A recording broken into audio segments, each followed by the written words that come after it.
परमात्मा को पाने तथा उसका वास्तविक लाभ प्राप्त करने के लिए पवित्र बाइबल में प्रमाण है कि प्रभु ने मनुष्य को अपना ही स्वरूप बनाया। 6 दिन में सृष्टि रचकर 7वें दिन विश्राम किया। कुरान शरीफ में प्रमाण है कि हजरत मोहम्मद को खुदा स्वयं कह रहे हैं कि मैंने तुम्हें उस परमात्मा की महिमा बताने के लिए भेजा है। वो परमात्मा कबीर है जिसने 6 दिन में सृष्टि रची तथा 7वें दिन तख्त पर जा विराजा। उसकी खबर किसी बाखबर से पूछकर तो देखो। कृपया अवश्य सुनिए जगत गुरु तत्वदर्शी संत रामपाल जी महाराज के अमृत वचन।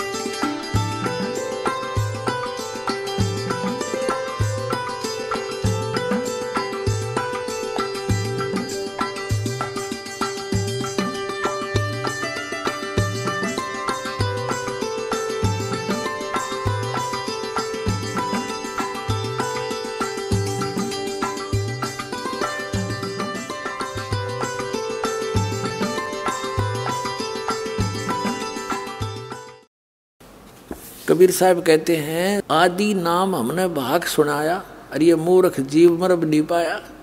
कबीर साहब कहते हैं सार शब्द को, आदि नाम को, नी शब्द को, नी अक्षर को मैंने बोल कर सुना रखा। उसका सुरत नृत्य का जाप है, जीव से जाप नहीं करना। वो वाणी का विषय इसलिए नहीं है कि बोल कर जाप नहीं करना। इस मधु परमहंस की पुस्तक वही अमरलोक के पृष्ठ 42 पर और क्लियर कर रखा, देखना। ये वो अमरलोक है, वही पुस्तक है इसकी। ये वाणी है परमात्मा की।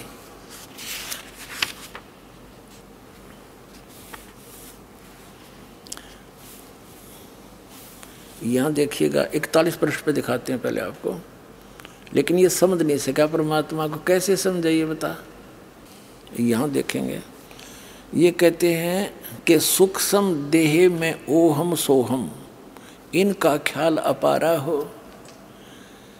अब स्पष्ट कर दिया कि ये तो अलग हैं, इनकी महिमा न्यारी है। जो ये सतनाम है, ये 2 अक्षर का, ये सूक्ष्म देह में काम करे है।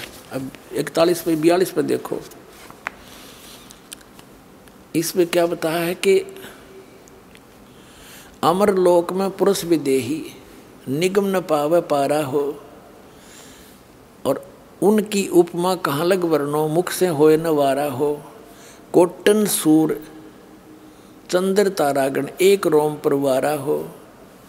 श्वेत सिंहासन और श्वेत छतर सिर, श्वेत ही हंस प्यारा हो।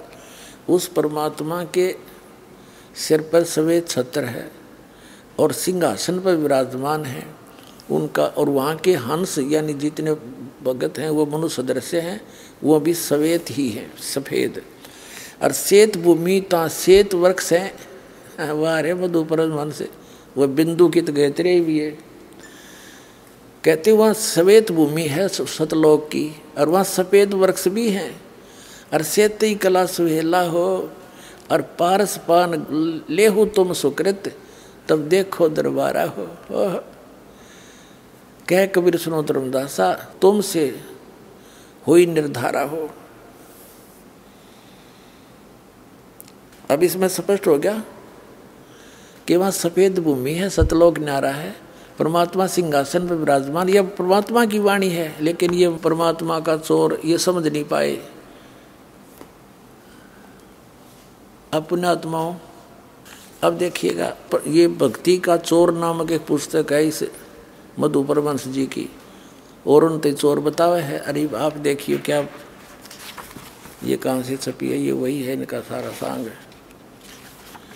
अब जैसे विधे, और ये देखिएगा ये प्रश्न नंबर 17 पे है। ये जो विधे शब्द को यहाँ भी परमात्मा ने स्पष्ट कर दिया है भक्ति के चोर के उसमें। ये परमात्मा की वाणी है। धर्मनि मोहे न व्यापय माया कैन सुनन की है ये काया, ये शरीर है न मेरा, और दे नहीं और दर्शय दे ही, रहो सदा जहाँ परोस विदेही। अब है ना, दे नहीं और दर्शय दे ही, यानी यह दे ही तुम्हारे जैसी नहीं है, मैं साकार हूँ, और रहूं सदा जहाँ पुरुष विदेही। तो इसी प्रकार जो विधेय शब्द के बारे में परमात्मा ने कहा है, वो शब्द अलौकिक है। मेरी देही अलौकिक, भी सामने दिखा आदमी तो देही क्यों नहीं उसकी, और वहाँ जाकर देखा सारा कुछ। अब परमात्मा की वो वाणी से अब ये बताता है 8 कमल, श्री मधु परमहंस जी 8वां कमल अंतिम बतावा है। 7 तो शरीर में और 8वां शर्त सवा हाथ ऊपर बता है कि तो दिखे, चौड़े में झूठ बोले। और कबीर साहब क्या बताते हैं, पुण्यात्माओं ये कोई समय है आप पर मेहर दाता की, ऐसा बढ़िया मौसम, ना गर्मी ना सर्दी, और ऊपर तो ये अमृत वर्षा के सुनने ना मिला था परमात्मा का नाम था हमने, सतलोक सतपुरुष के देखा न सुना, ये झूठे कपटी मूर्ख बना रहे थे अपने को। अब ये 8 कमल अंतिम बताता है कबीर साहब को, 9वें कमल में पूर्ण परमात्मा बताते हैं। देखिएगा ये वही कबीर सागर, अब कबीर सागर पढ़ रहे हैं हम। अब इसके हम कबीर बानी नामक एक चैप्टर है, कबीर बानी, बोध सागर इसका खंड है। इसमें 111 पृष्ठ पर आपको दिखाते हैं। अब क्या बताते हैं, कह कबीर योग विधि बानी, जाते पुरुष सो होए पहचानी, प्रथम मूल कमल, कमल कहूँ रे भाई 4 पंखड़ी ते ही बनाई। ये मूल कमल, द्वितीय कमल, ये 4 पंखड़ी, फिर 6 पंखड़ी दूसरा कमल, ये पहले कमल की 4 पंखड़ी, दूसरा कमल ना भीतर है, और फिर तीसरे कमल की 8 पंखड़ी लक्ष्मी नारायण मूर्ति ताधर ही, और चौथा कमल ये 5वें सारा आकर के यहाँ आ गया। 8वां कमल 10 पंखड़ी कहिए, ये 8वां कमल यहाँ समाप्त हो गया। अब यहाँ करा है 9वें कमल की अवगत वाणी, अनंत पंखुड़ी ताकर प्राणी, तामै पूर्ण ब्रह्म अखंडा, निस्वासर धरणी नहीं चंदा, एक नाम सत्य है वाणी, ताही नाम सृष्टि उत्पानी। अब 9वें कमल में पूर्ण परमात्मा है, पूर्ण ब्रह्म, वो परम पुरुष कंप्लीट गॉड, वो उस 9वें कमल में है। 9वें कमल में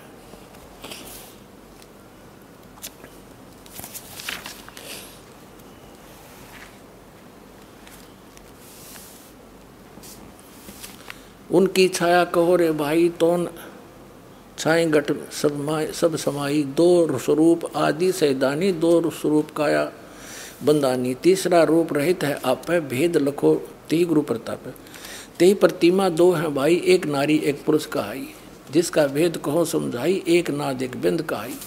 अब ये बहुत लंबी कहानी है, फिर बताएंगे। इसका अर्थ ये है कि वहाँ परमात्मा ने, वहाँ पर जो परमात्मा सतलोक के 3 डिवीजन हैं, बाहर के स्थान, बाहर बाह्य क्षेत्र में तो जैसे दिल्ली अपना एक भारत की राजधानी है, तो बाहरी क्षेत्र तो ग्रामीण क्षेत्र है, बाहरी दिल्ली कहलाते हैं। फिर वो बाजार बजूर आगे बीच में दूसरे नंबर, और तीसरे पर जहाँ अपना प्रधानमंत्री राष्ट्रपति भवन है, वो मेन दिल्ली है। ऐसे 3 स्थान हैं। तो वहाँ पर जो बाहरी क्षेत्र है उसमें तो पहाड़, हीरे पन्नाओं के पहाड़, वृक्ष, फलदार वृक्ष, बाग बगीचे, बहुत लंबे विस्तार है। उसके बाद फिर स्त्री पुरुष रूप में सभी हंस रहते हैं। नेक्स्ट पोर्शन में वो बिंद के हैं, बिंद से, और उससे नेक्स्ट जो स्थान है वो केवल नाद से यानी वचन से बनते हैं वहाँ उनकी उत्पत्ति, और वहाँ फिर सतपुरुष परमात्मा का स्थान है। इसका अर्थ ये है। अब फेल हो गया यूँ कि 8वां कमल 8वां कमल है। अरे परमात्मा की वाणी में लिखा हो तो 9वें कमल में पूर्ण ब्रह्म भाई। तो परमात्मा क्या कहते हैं कबीर साहब, जग सारा रोग यारे, जिन सतगुरु वेद न जाण्या, जग सारा रोग यारे। भाई साचा सतगुरु कोई है न पूजे, इन झूठों जगपति आसी। इन झूठों पर सब आश्रित होए बैठे हैं। अंधे की बाँ गही अंधे ने। अब भगत तो अंधे हैं बेचारे, ज्ञान नहीं इनको, ये इसीलिए तो उंगली पकड़ते हैं संत की, कहिए हमें उंगली पकड़ा कर और पार कर दे, सज्ञान दे रहे थे। और वो भी अंधा चतुर, उसने भी कति कुछ नहीं दिखता। जब प्रत्यक्ष वाणी लिख रहा है ये मधु परमहंस जी, और उसका उल्टा अर्थ करके और पेश कर रहा है। इन्हें बैठा दिया, कितने कबीर पंथियों का, भोली आत्माओं का जीवन नाश कर दिया। तो ये हैं वो काल के पक्के दूत, इनसे बचो और सतलोक चलना है तो बरवाल आश्रम में आ जाओ और प्राप्त करो पूरा मंत्र और पार हो जाओ। बोलो सतगुरुदेव।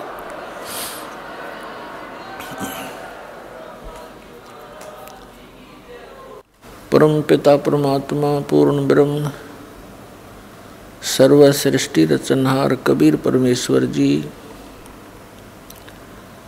ये हमारे सभी के जनक हैं। ये वो परमात्मा हैं जो इस जीव के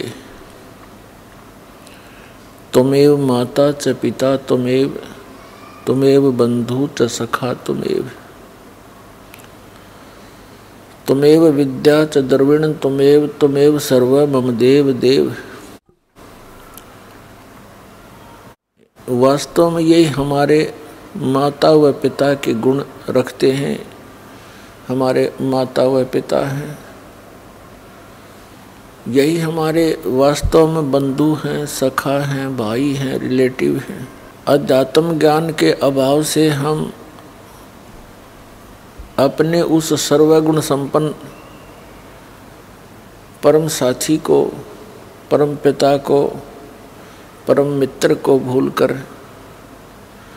हम उन नासवान प्राणियों को अपना संरक्षक, साथी, मित्र आदि मानकर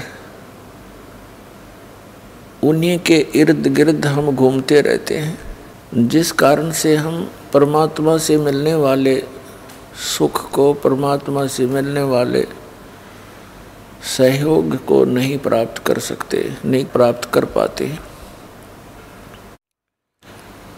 सत्संग के माध्यम से ये ज्ञान दिया जाता है। समर्थ का शरणागहो रंग होरी हो, कबू न हो एकाज राम रंग होरी हो। समर्थ का शरणागहो, उस समर्थ की शरण प्राप्त करो, उसका आश्रय लो, जिस कारण से आपका कभी भी कोई बुरा नहीं होगा। वो समर्थ कौन है, उसकी शरण कैसे प्राप्त होती है, ये जानकारी सत्संग से हमें मिलती है। इस संसार में यदि कोई दुर्लभ वस्तु है तो सत्संग है। विष्णु पुराण के अंदर लिखा है, देवी पुराण के अंदर भी प्रमाण है कि सबसे उत्तम जो तीर्थ है वो सत्संग है। और इस सत्संग का मिलना अति दुर्लभ है। तो पुण्यात्माएं ये समझेंगे कि सत्संग तो बहुत प्राप्त है, जहाँ देखें वही संत सत्संग कर रहे हैं। आजकल इस टीवी चैनलों के माध्यम से भी बहुत से संत जन अपने विचार व्यक्त करते हुए आपको नजर आते हैं, परंतु वे सत्संग नहीं कर रहे,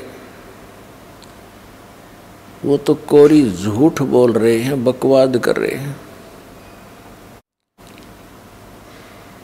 अपने आत्माओं, जो व्यक्ति प्रथम बार दास के इन सत्य वचनों को सुनता है, ऐसे लगते हैं जैसे कुनीन खा ली हो।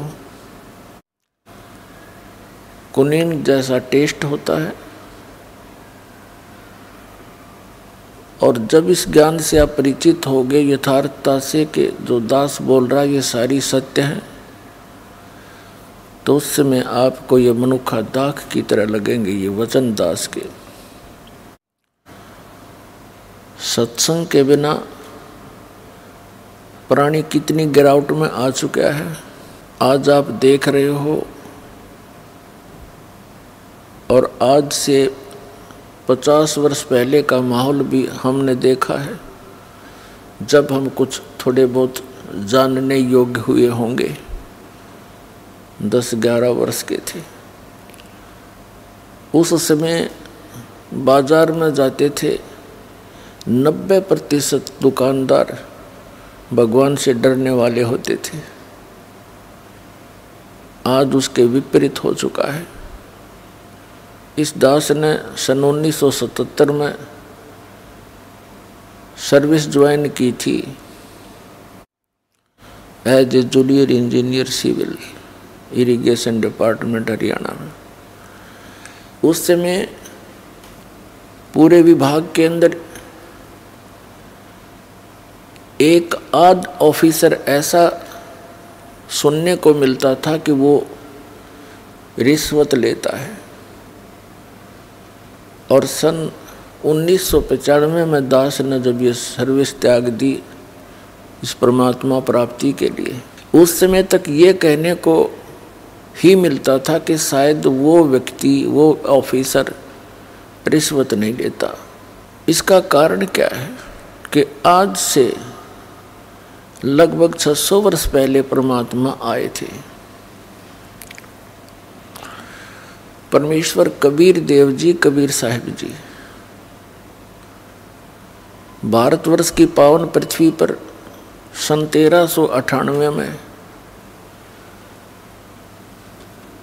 ज्येष्ठ सुदी पूर्णमासी संवत 1455 में कमल के फूल के ऊपर एक लहर तारा नामक तालाब में परमात्मा एक शिशु रूप धारण करके प्रकट हुए थे। वहाँ से उनको नीरुनीमा नाम के जुलाहा दंपति उठा ले गए थे। वो किस उद्देश्य से आए थे कि उस समय हाहाकार मची हुई थी पूरे अक्षेत्र में, भारतवर्ष में। भक्ति के स्थान पर बकवाद शुरू कर रखी थी। ऊत भूत की पूजाएं, जाड़े जपटे, ये इस प्रकार की वस्तुओं पर बोली आत्माओं को उलझा रखा था, जिनसे कोई लाभ नहीं हो रहा था। हाहाकार मची थी। तब परमात्मा जो हमारे पिता हैं, हमारे साथी हैं, हमारे मित्र हैं, मित्र वही होता है जो मित्र के साथी के दुख में दुखी हो। तो यही हमारा सच्चा मित्र है, यही हमारे पिता हैं, यही हमारी माता है, जो तीनों लोकों में प्रवेश करके सबका धारण पोषण करता है। तो उस समय इस परमात्मा ने उन दुखी प्राणियों को, जो सब जगह धक्के खा चुके थे, जाड़े जपटे भी करा चुके थे, सब पूजाएं करके थक चुके थे, अंतिम सांस गिने थे, कोई किसी कारण से परेशान था, कोई निर्धनता के कारण दुखी था, कोई शरीर से दुखी था, कोई तीन ताप के कष्ट को भोग रहा था। उस समय परमात्मा ने ये यथार्थ ज्ञान और यथार्थ भक्ति मंत्र, जिनसे हमें लाभ मिलना था परमात्मा की तरफ से, वो दिया था। उस ज्ञान से इतना प्रभाव पड़ा था। 64 लाख शिष्य हुए थे उस कबीर परमात्मा के, जो एक धाणक के घर परवरिश की लीला करके बड़े हुए थे। सन 1398 में छुआछात चरम सीमा पर थी। और फिर उस जुलाहे यानी धाणक से ब्राह्मणों तक ने भी दीक्षा ली, क्योंकि वो दुखी गणे हो रहे थे। उनकी दुर्गति हुई पड़ी थी, कहीं से कोई सहारा नहीं मिल रहा था। 64 लाख शिष्य आज से 600 वर्ष पहले होना कोई बालकों का खेल नहीं है। जनसाधारण नहीं कर सकता इस काम को, लेकिन हम भगवान की महिमा से अपरिचित होने के कारण परमात्मा को पहचान नहीं सके। उस समय भारतवर्ष की कुल आबादी मुश्किल से 4 करोड़ होगी। कौन से भारत की? अफगानिस्तान, बलूचिस्तान, पूर्वी और पश्चिमी पाकिस्तान, इराक, ईरान, गजनीव तक ये भारतवर्ष ही था। उस समय 4 करोड़ आबादी मुश्किल से होगी। और उस 4 करोड़ आबादी में से परमात्मा के 64 लाख शिष्य थे। ना कोई मीडिया था। आज तो कोई भी व्यक्ति एक स्थान पर बैठ के और थोड़ी सी अटपट करके लाखों जीवों को भ्रमित कर सकता है, प्रभावित कर सकता है। उस समय 64 लाख से सोना एक बहुत बड़े आश्चर्य की बात है। भगवान बिना नहीं हो सकता। और फिर कोई विशेष आडंबर नहीं शरीर के ऊपर, बाह्य आडंबर नहीं। सिंपल मैन, एक धानक जो लाहा कपड़ा बुने, क्योंकि वो समर्थ थे, उनके वचन में शक्ति थी और जो मंत्र जाप करने को वो देते थे उससे बहुत लाभ होता था। और जो गलती करते थे उनको हानि भी पैरेलल हो जाती थी, तो वो डरते थे। फिर वो परमात्मा पूछते थे कि तुमने कोई गलती की होगी इसलिए तुम्हें ये हानि हुई है, तो बता देते थे कहाँ जी हमसे गलती होगी, हमने ऐसी पूजा कर ली दोबारा। कबीर साहब ने बताया है कि 100 वर्ष तो सतगुरु पूजा, एक दिन आन उपासी, वो अपराधी आत्मा भाई पड़े काल की फांसी। 100 वर्ष तक गुरुदेव के द्वारा बताए गए सत्य साधना कर रहे हो और एक दिन भी आन उपासना कर ली, अन्य पूजा जो तुम पहले डले डोया करते, कहते हैं वो अपराधी आत्मा फिर पड़े काल की फांसी। तो पुण्यात्मा, इस परमात्मा के घर में, इस परमात्मा की शब्द कोश में असंभव शब्द नहीं है। ये वो कबीर भगवान है, वो पूर्ण ब्रह्म है, परम अक्षर ब्रह्म है, सर्वशक्तिमान है। इसकी डिक्शनरी में इम्पॉसिबल वर्ड नहीं है, लेकिन हम इससे लाभ नहीं उठा पा रहे हैं। इसका मुख्य कारण ये है कि हम इस पर विश्वास नहीं कर पा रहे। और फिर विश्वास ना होने से हम मर्यादा ठीक नहीं रखते। यहाँ से दीक्षा दी जाती है, जब सैकड़ों बार समझाया जाता है, पुस्तक भी पहले बना कर दे रखी है कि नियमों को पालन करो तो दीक्षा ले लेना, अन्यथा हमने यहाँ कोई भीड़ इकट्ठी करने का शौक नहीं है। लेकिन सभी मर्यादाओं का पालन करते हुए इस मंत्र का जाप करो, चाहे विश्व आ जाओ पूरा, कोई दिक्कत नहीं। तो जब तक हम मर्यादा नहीं निभाएंगे तो परमात्मा साथ नहीं देगा आपकी। 100 वर्ष सतगुरु की पूजा, सतगुरु पूजा यानी सतगुरु के अनुसार बताई गई भक्ति मार्ग को करते रहो। और एक दिन आन उपासी, एक दिन भी आन उपासना कर ली, वो अपराधी आत्मा फिर पड़े काल की फांसी। कुछ एक ऐसे उदाहरण, वैसे तो बहुत सारे उदाहरण हैं, लेकिन एक आधा उदाहरण हमें याद है, बाकी तो लाखों की संख्या में ऐसे प्रमाण हैं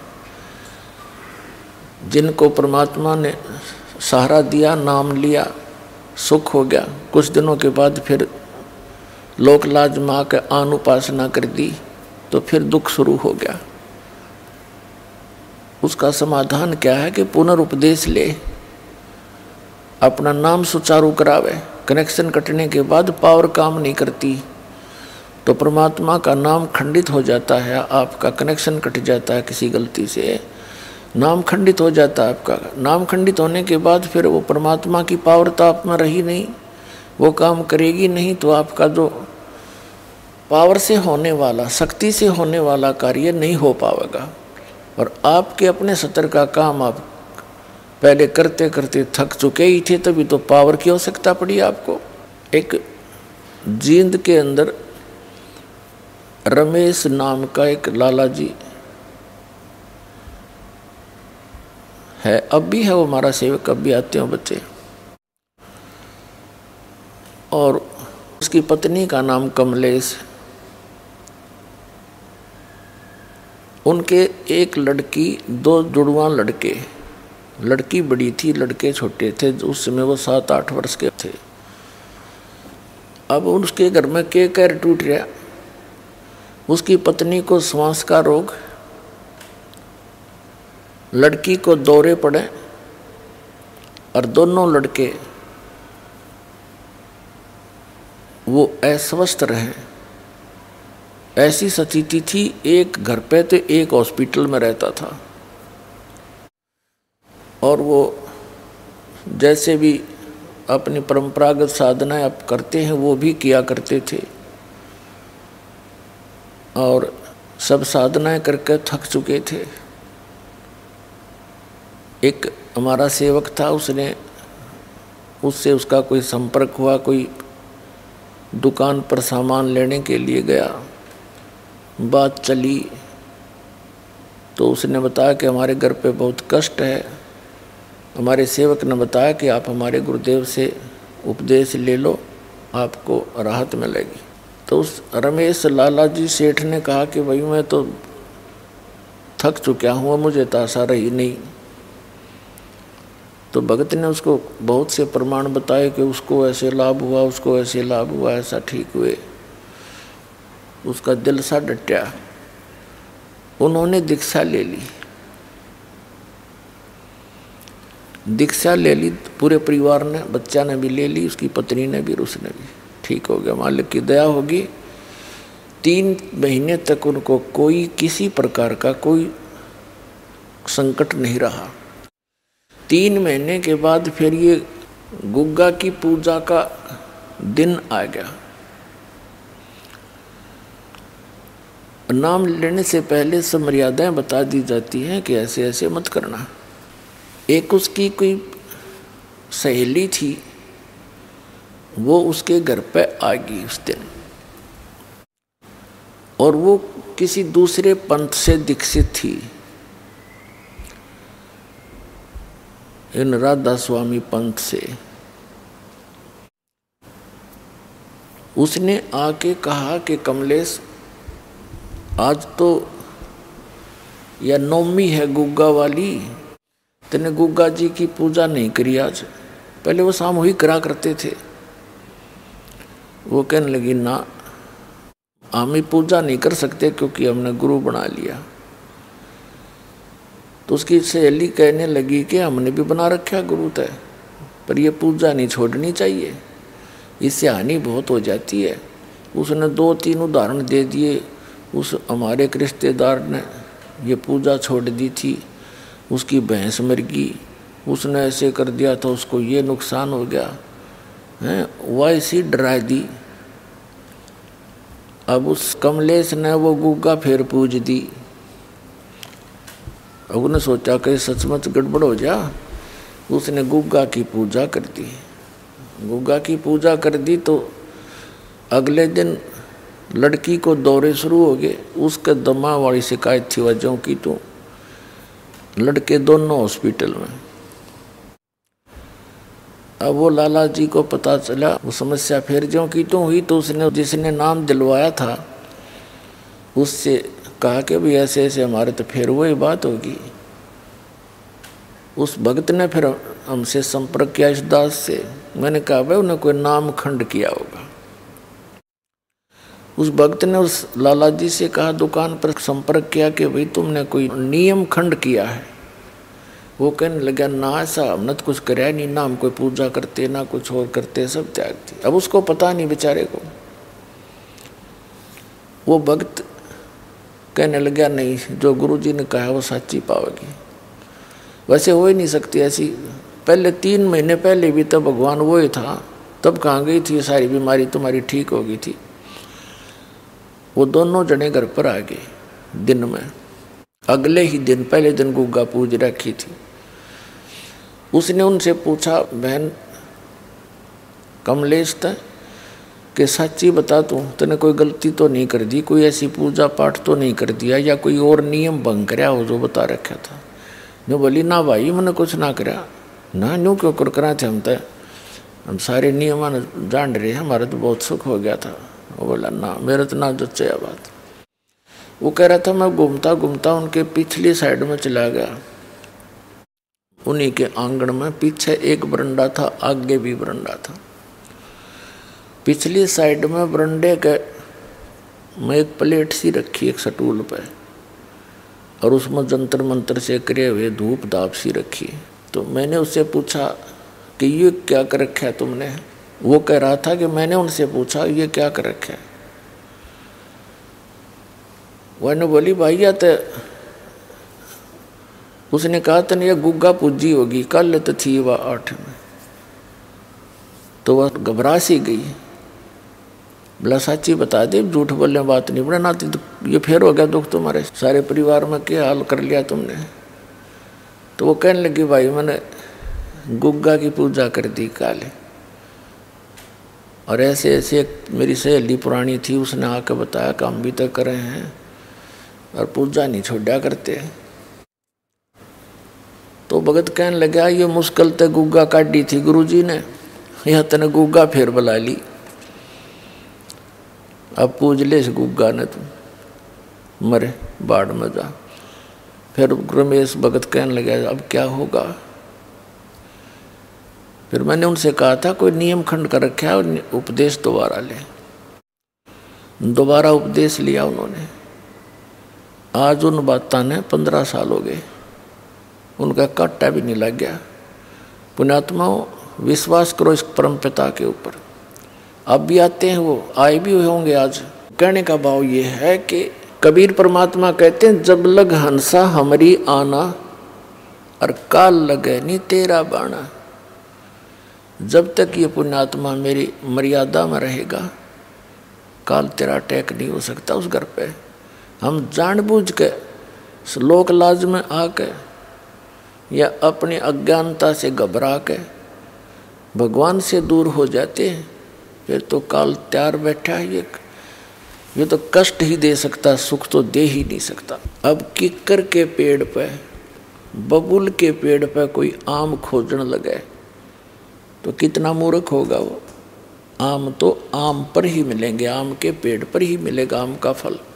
तो कबीर परमात्मा आम का पेड़ है, ये काल भगवान बबूल का पेड़ है, इसमें कांटों के अतिरिक्त कुछ नहीं मिला आपने। तो कहने का भाव ये पुण्यात्माओं 100 वर्ष सतगुरु की पूजा, एक दिन आन उपासी, और वो अपराधी आत्मा फिर पड़े काल की फांसी। तो ये दृढ़ता के साथ इस नियमों का पालन करते हुए इस परमात्मा की शरण में रहो। समर्थ का शरणागहो रंग होरी हो, कदे न हो ए काज राम रंग होरी हो। एक किसान भगत था, वो बता रहा था जी एक दिन मैं अपनी बहन के चला गया, उसके जमीन अधिक थी, वर्षा होगी, हमारे यहाँ वर्षा हुई नहीं। तो उसका संदेशा आ गया कि भाई जमीन जो है काफ़ी, अब वर्षा के कारण सारी ही जमीन की गुड़ाई करनी पड़ेगी हल से।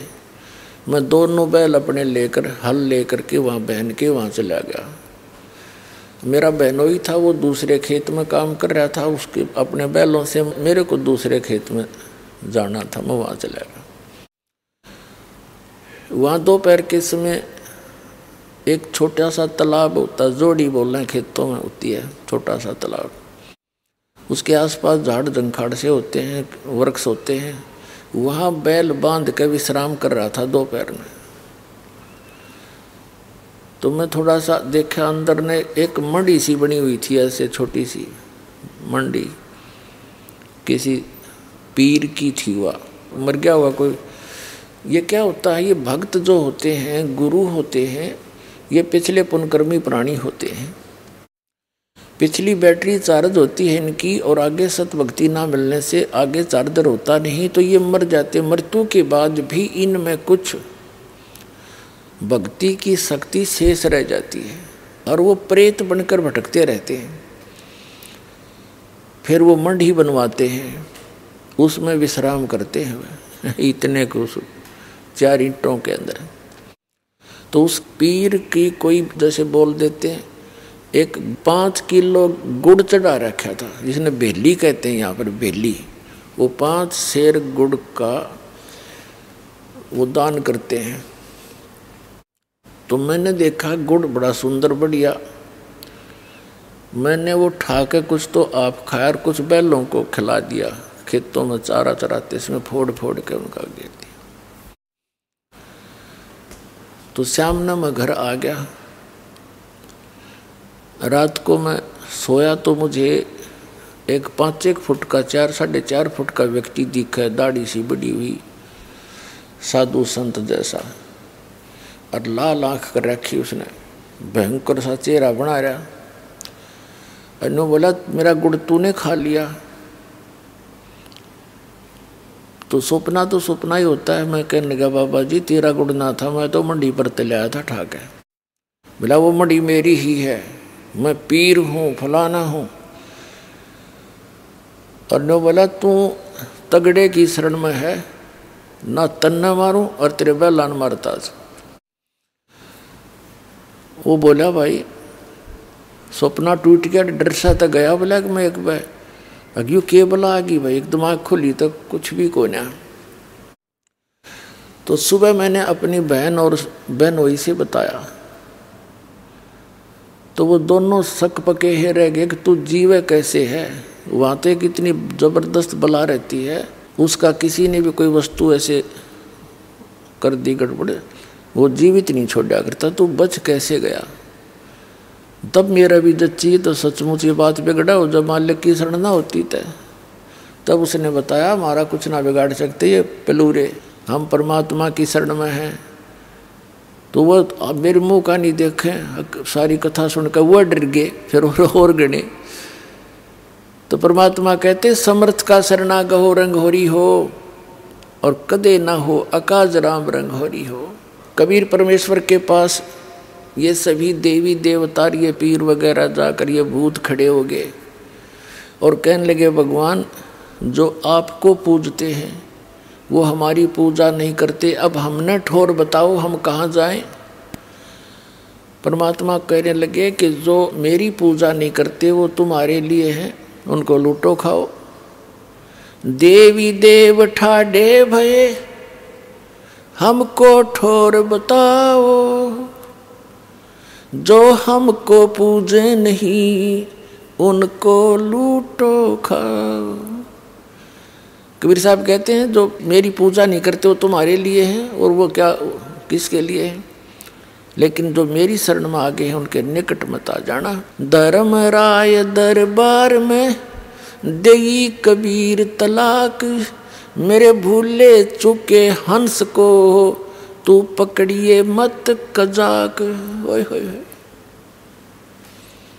पुण्यात्मा, होय होय कितनी भूल लगी थी हमारे को।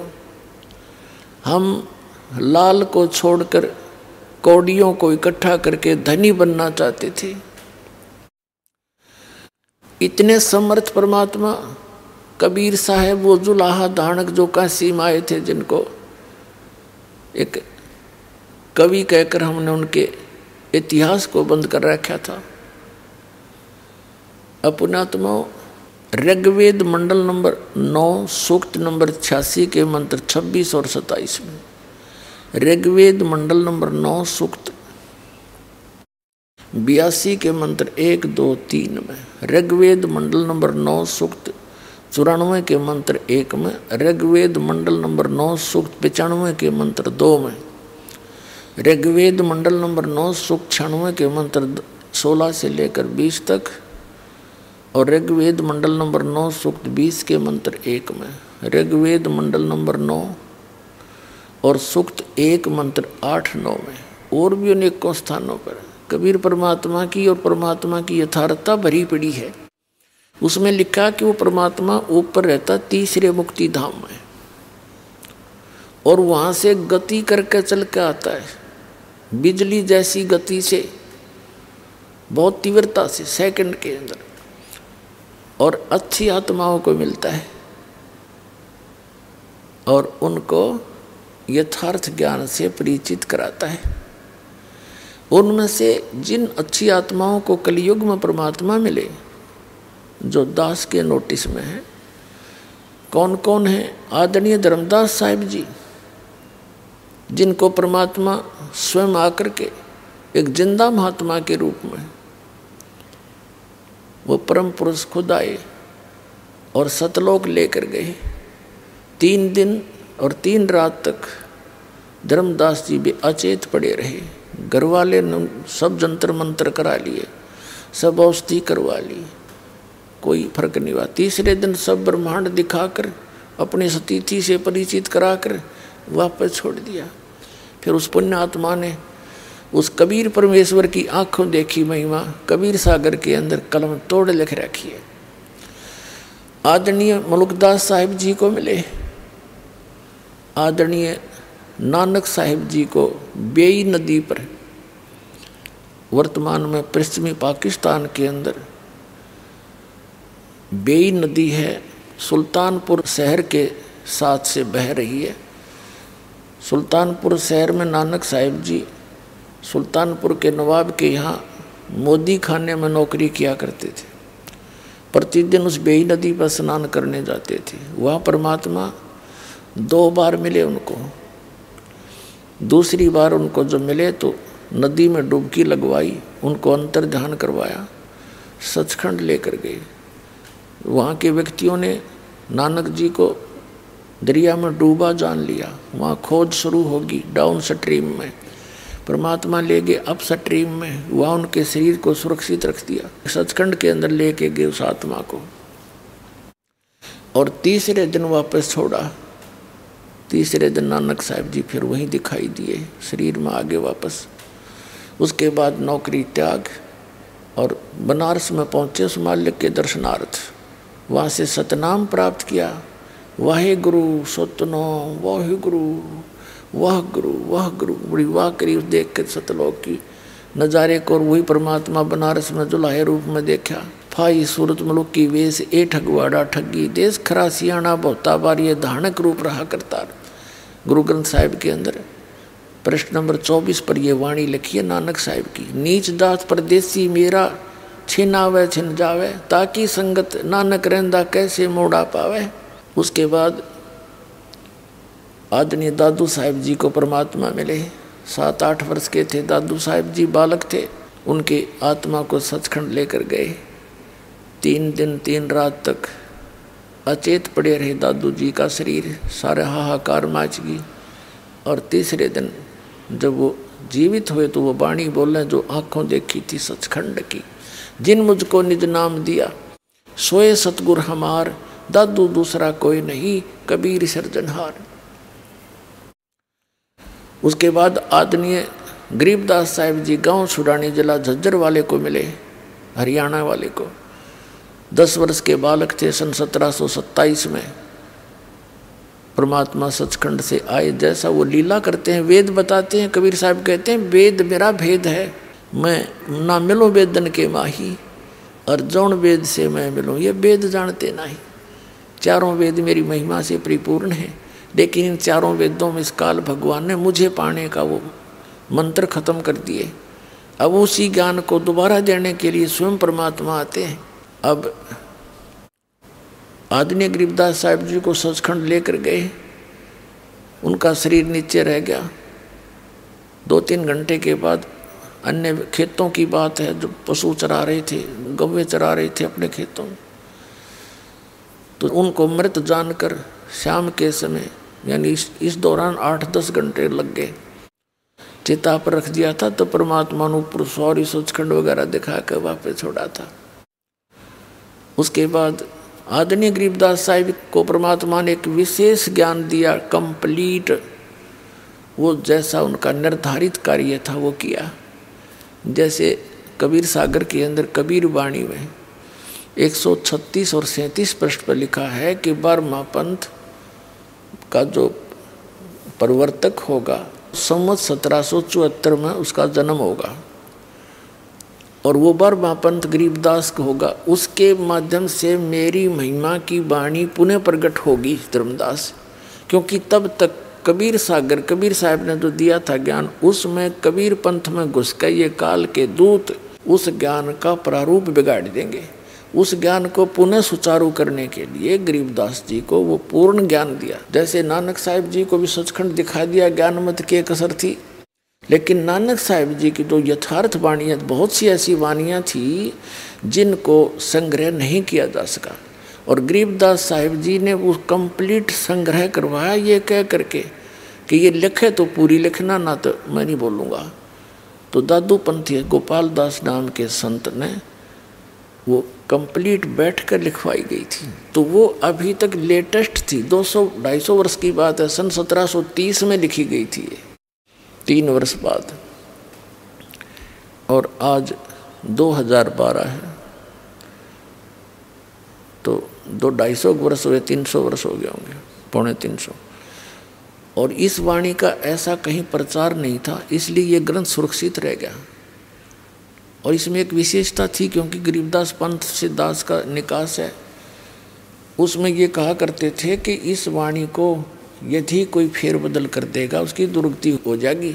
एक संत ने कोशिश की थी, कुछ ऐसी वाणी है इसके अंदर, वैसे है तो वो सही, लेकिन जनसाधारण उसको विपरीत अर्थ ले लेता है, तो उस संत ने कोशिश करी कि इससे ये निकाल दूं, तो उसको अधरंग मार गया और उसने अपनी अक्षमा याचना की, वो वाणी दोबारा लिखी एज इट इज, तब वो राहत मिली उसको 90%, कुछ फिर भी उसको सज़ा मिली। तो उसके बाद पूरे गरीबदास के पंथ में जितने भी महंत संत हैं सब इस चीज़ से डरते हैं कि मात्रा भी गलत ना कर दियो इसी वाणी का। ये इसलिए किस लिए किया था कि ये तो काम बिगाड़ देंगे, अपने अपने मत से ना समझ कर अपनी बुद्धि अनुसार ये सदग्रंथों का अनर्थ कर डालते हैं। तो वो वाणी आज हमारे पास है एज इट इज, और वो गरीबदास पंथ वाले नहीं समझ सके परमात्मा के गुण रहस्य को, और इस दास पर दया करी उस परमात्मा ने अपने सदग्रंथों का कंप्लीट ज्ञान दे दिया। आदरणीय गीसा दास साहिब जी, गांव खेखड़ा, उत्तर प्रदेश, जिला मेरठ के अंदर, उनको भी ऐसे ही वो 7-8 वर्ष के बच्चे थे, 10 वर्ष के, तब उनको परमात्मा मिले थे एक बूढ़ा बाबा के रूप में, यानी संत के रूप में, जिंदा महात्मा के रूप में तकरीबन सबको मिले हैं। ऐसे 3 दिन तक वो गीसा दास जी भी अचेत रहे, तीसरे दिन उनकी वापस आए, तब उन्होंने भी परमात्मा की बहुत सी वाणी लिखी, लेकिन उनकी कंप्लीट वाणी भी लिखने में नहीं आई, बहुत कम वाणी लिखी गई है, वो नोट हुई उनके ग्रंथ में लिखी। अपने आत्मा जो प्रसंग चला था, आदरणीय गरीबदास साहिब जी ने आँखों देखा उस परमात्मा की महिमा का, क्या वर्णन किया है। अजब नगर में ले गए हमको सतगुरु आने, जल के बिंब अगाध गति सूते चादर ताने। अजब नगर में एक निराले देश में ले गए सतगुरु आन माने आकर, और उसको देखकर हम अपने यथार्थ मंत्र को प्राप्त करके भगवान की शरण ग्रहण करके हम सूते चादर ताने। हम तो चादर तान के सोना, मतलब निश्चिंत हो गए कि हमारा तो मोक्ष निश्चित है, भगवान मिले, पूरा ज्ञान मिला, आँखों देखा उस मालिक की समर्थता को, और इसी मंत्र से मोक्ष होगा। तो कहते हैं हम तो सूते चादर तान, जैसे कहावत है अपनी देसी हमारे यहाँ हरियाणा में कि भाई तू आज क्यों कैसे चादर तान के सो गया, कोई काम को अंत न, चिंता नहीं तुझे काम की, चादर तान कर सोना यानी निश्चिंत हो जाना। तो गरीबदास जी कहते हैं अजब नगर में ले गए हमको सतगुरु आने, और जल के बिंब अगाध गति, वहाँ देखी परमात्मा की रोशनी झलमलाहट, हम सूते चादर ताने। हम सुल्तानी नानक तारे दादू को उपदेश दिया, जात जुलाहा भेद न पाया वो काशी माहे कबीर हुआ। अब क्या बताते हैं गरीबदास जी, कहते हैं सतगुरु शरणा आके, और धर्मराज डर कैसा। कबीर परमात्मा की शरण में पूरे संत के माध्यम से, ये नकलियां के नहीं। फिर कहते हैं धर्मराज का भी डर कैसा। अब कहते हैं धर्मराज दरबार में इस काल के एक ब्रह्मांड के अंदर एक चीफ जस्टिस है, जिसको धर्मराज बोलते हैं, धर्मराय कहते हैं, और वो सबका अकाउंट रखता है। जैसा जिसका कर्म है वो एज इट इज वहाँ उसके ऑफिस में अपने आप कंप्यूटर में यहाँ से फैक्स हो जाता, सबके डेली की जो रिपोर्ट है पूरे दिन रात की, और फिर वो सबका अकाउंट रखता है उसके अनुसार। उसको ऑटोमेटिक सिस्टम है उनके पास, और जो जैसा कर्म है उसको उसी अनुसार आगे उसके संस्कार में अपने आप चला जाता है। अब हमारे अंतःकरण में एक चित्र गुप्त है। गुप्त यानी हम नहीं देख सकते, एक ऐसा कैमरा लगा रखा है भगवान ने, जो हमारी सब क्रियाएं जो हम सोचते हैं करते हैं उन सब कर्मों को एक तो यहाँ रिकॉर्ड होता है अंदर, और एक कॉपी धर्मराज के दरबार में डेली फैक्स हो जाती है, इंटरनेट पे समझ लो ऐसे डल जाती है अपने आप। अब परमात्मा के विधान को समझने के लिए साइंस ने बहुत आसान कर दिया हमारा काम, ना तो कति ना दच्चो या बात। अब सारी समझ में आवे है, बुद्धिमान व्यक्ति हो गए। तो कहते हैं कबीर परमात्मा जब मुझे लेकर गए, आदरणीय गरीबदास साहिब जी कहते हैं कि परमेश्वर परम अक्षर ब्रह्म कबीर जी मुझे साथ लेकर जब गए तो यहाँ के उस चीफ जस्टिस के सामने, पहले तो ब्रह्मा विष्णु महेश के लोक में गए, तो जहाँ भी परमात्मा जाते थे तो सभी खड़े होकर के उनका सत्कार करते थे। हम बैरागी ब्रह्म पद सन्यासी महादेव, सो हम मंत्र दिया शिव जी को वो करे हमारी सेव। कबीर परमात्मा कहते हैं कि विष्णु जी को हमने पहला मंत्र दिया था, उनको केवल एक मंत्र, इन 500 में से एक मंत्र दिया था, हरियम नाम दिया था, वो शिष्य बने थे, क्योंकि सभी आत्मा उस परमात्मा की है। सबसे पहले कबीर परमात्मा ब्रह्मा जी को मिले थे। अग्नि ऋषि नाम अपना रखा था, दाता ने बताया था कि मैं अग्नि ऋषि हूँ। ब्रह्मा जी को सारा ज्ञान समझाया, सृष्टि रचना सुनाई, प्रभावित हुआ, क्योंकि ये भी आत्मा भगवान के लिए तड़प रही हैं।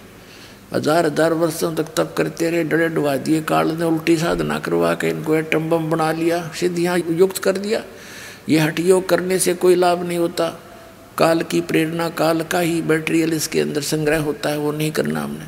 तो ब्रह्मा जी को परमात्मा मिले, सारी कथा सुनाई, बड़ा प्रभावित हुआ और बताया कि बच्चा गुरु के बिना मोक्ष नहीं होगा। ब्रह्मा जी ने उपदेश लिया, परमात्मा ने उनको ओम मंत्र दिया, क्योंकि वो वेद पढ़ा करता, ओम से प्रभावित था। तो परमात्मा चाहते थे एक बार स्टार्ट हो जाए किसी तरह, फिर मैं इसको सही मंत्र दे दूंगा, इसका पीछा छूट जाएगा और ब्रह्मा फिर सबको बता देगा, क्योंकि ज्ञान प्रचार यही कर रहा है, मेरा काम हल्का हो जाएगा। उसके बाद विष्णु जी के पास गए, विष्णु जी ने खूब ध्यान से सुना और उन्होंने भी परमात्मा से दीक्षा ली, उनको हरियम नाम दे दिया। सिर्फ ये देखना चाहते कि एक बार ये मेरी बात को स्वीकार करें किसी तरह। फिर शिव जी के पास गए, बड़ा सत्कार किया भगवान शिव ने ऋषि जी का, ऋषि रूप में परमात्मा का, और खूब ज्ञान सुना, सारी बात स्वीकार की और उनको ये सोहम मंत्र दिया। कबीर साहब कहते हैं सोहम मंत्र हम जग में लाए और सार शब्द हमने गुप्त छिपाए। ये सोहम मंत्र किसी भी ग्रंथ में नहीं मिलेगा, वेद गीता और पुराणों में। परमात्मा कहते हैं सोहम शब्द हम जग में लाए और सार शब्द वो तो अभी किसी को बताऊंगा नहीं, अब समय आया था वो बताने का। अब दास ने सबको देने लगे, जो अधिकारी होते जाएंगे उनको सार शब्द देते जाएंगे। फिर क्या किया, इस काल ने देखा कि ब्रह्मा विष्णु महेश ये तीनों के में उठ पटांग सी बात कर रहे हैं, इनके हृदय में कुछ और ही सोच होगी है। अंदर से ऐसी भावना भर दी और आकाशवाणी कर दी कि ये झूठ बोलता है, क्या वेदों में लिखा है ऐसा तो ये बताता है। तो ब्रह्मा सचेत हुआ, कहा सचमुच वेदों में भगवान, उसने भगवान की आकाशवाणी मान ली, काल की, काल के द्वारा दिएगा ऊपर से आकाशवाणी, और भगवान आए थे वह फेल कर दी। कहा जी सचमुच वेदों में ऐसा कुछ है नहीं। तो दोबारा जो परमात्मा गए उसी ऋषि रूप में, तो ब्रह्मा जी ने कहा कि नहीं ऋषि जी, आपकी बातें अप्रमाणित हैं, वेदों में ये ज्ञान नहीं लिखा है, ऐसा नहीं वैसा नहीं। तो परमात्मा बोले इसे इतने वेद पढ़े जब तूने का ये नहीं लिखा, तो उन्हें पता लग गया काल प्रेरणा होगी इनके अंदर, ये सुनेंगे नहीं, लेकिन फिर भी ये नेक आत्मा है, साधु संतों का आदर करते हैं और इनको ये भी पता है कि ऋषि का अनादर करने से ये विषैले सर्प भी हैं, श्राप भी देते हैं, इसलिए इनसे वैसे भी आदर करते हैं ऋषि रूप में विराजमान किसी व्यक्ति का। जैसे भगवान विष्णु जी को नारद जी ने श्राप दे दिया, उस श्राप के कारण और श्री राम रूप में जन्म होया, सारा जीवन बिरान माटी हुई, पत्नी कहीं, आप कहीं, बच्चे कहीं, उसके श्राप से ही वो कष्ट उठाया। तो इससे डरकर भी वो आदर सत्कार तो करते हैं ऋषि का, लेकिन करते हैं वही जो उनकी अपनी साधना है। तो परमात्मा दोबारा गरीबदास जी को लेकर जब गए इन ब्रह्मा विष्णु महेश के लोक में, गरीबदास जी के सामने तो वो महात्मा रूप में थे ही, जब वहाँ पहुँचे तो उनको उसी रूप में दर्शन दिए जिस रूप में वो प्रथम बार मिले थे। तो जिसके भी पास गए वो खड़े होकर के सत्कार किया, आओ महाराज जी। और परमात्मा ने कहा कि तुम गलती कर दी बच्चों, उस ज्ञान को, उस नाम को छोड़कर। वो नाम ने बोले जी नाम तो हम वही जपते हैं। परमात्मा बोले मैंने और भी कुछ आपको बताना था, तो वो नहीं स्वीकार किया। तो ये सारी कुछ डिस्कस वार्ता इसलिए करवाई गरीबदास जी के सामने, परमात्मा ने उनके मुंह से बुलवा दिया कि सचमुच ये परमात्मा इनसे मिले थे और ऐसा ऐसा इनके साथ बात हुई थी। उसके बाद गए धर्मराज के दरबार में, चीफ जस्टिस के ऑफिस में।